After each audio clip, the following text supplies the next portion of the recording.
Martin, I know you have a personal story to share. Why don't you tell us what that is? Yeah, Jennifer, sorry. I am myself a survivor of sexual abuse. It happened from a very young age. I was about 5 or so. I started drinking quite heavily when I was 13 years old, and eventually at about the age of 42, I sort of hit my rock bottom where I decided that I needed to stop drinking. Biggest problem was I stopped drinking and my life didn't change. I thought it would be easy if I gave up drinking, gave up the booze, everything would improve, but it didn't. It stayed the same.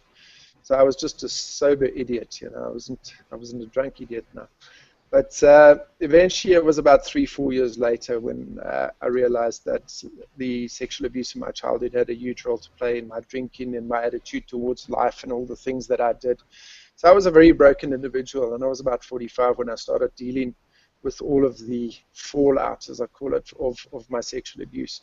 At that time, I was really desperate for help, and I sort of phoned around to all the psychologists and all the organizations that I could find, and there was absolutely no help available specifically for men. You know, there was counseling available for girls, and everybody would say to me, well, you know, it's the same for girls as it is for boys, and you know, so we just use the same theories. But it wasn't. You know, I needed a very personal approach to my healing to be able to deal with this sort of thing, and I tried and I searched and I searched and I couldn't find anything until eventually I went online and I started finding resources overseas, authors overseas, and it was those authors and people overseas that helped me to deal with it. And you know, in terms of recovery, I mean, I really approached it head on, and it took me 3 years from then to now. So and I've really hit it quite hard. And I remember about 6 months into my recovery when I was on the verge of committing suicide, where I thought, Lord, if I make it through this,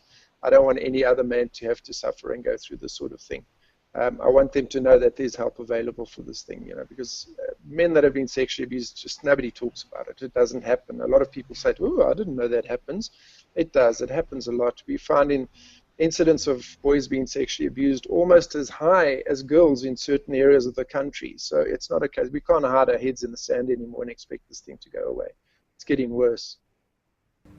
And I just want to clarify, you are recovered from an alcohol addiction. Alcohol, porn, sex, you name it, I had them. If it was addictive, I took it. I used it, yeah. These are all things that I used to try and deal with. You know, I don't like calling them addictions anymore. These are what I call coping measures. These are things that I used to keep me alive, you know. I mean, my life was tragic. I didn't want to live. I tried to kill myself when I was 16, when I was 23, 24, and again when I was about 45. So, you know, suicide is a huge thing in our lives, and porn and alcohol and drugs and sex and all that sort of just helps us to cope, to deal with, you know, to make us feel a little bit more normal, but it actually has the opposite effect on our lives. It just helps us not feel. That's all it does. Martin, can you talk me through some of the feelings and things that are going through your heads that would lead to 3 or 4 suicide attempts like you just mentioned? I just felt my life was worthless, you know. When I was 16 and I was looking for help and I couldn't really find help, I just felt that if this is what life is about, being sexually abused and going through all these sort of things, drinking heavily, I mean, what's the point? You know, what's the point of living? And you look at all these other chaps that are so-called happy and having a great time and that sort of thing, and it's very difficult. So you kind of see yourself as not worthwhile. You kind of see yourself as more inferior to anybody else. And you just wonder what it's all about, you know, and you try and end it, you know. And that was the same when I was 23. I was all alone. I couldn't relate to women. In those days, we didn't have as easy an access to the internet as we do now.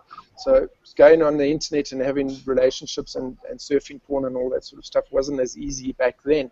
So suicide looked like a good option, you know. So yeah, I couldn't get into I couldn't relate to people. I couldn't have relationships. It was very difficult to me. Cheryl, Martin mentioned that along with the porn addiction, he had an alcohol addiction. Basically, anything that was addictive, he had it. Is this common with people with addictions? Tragically, yes, it is.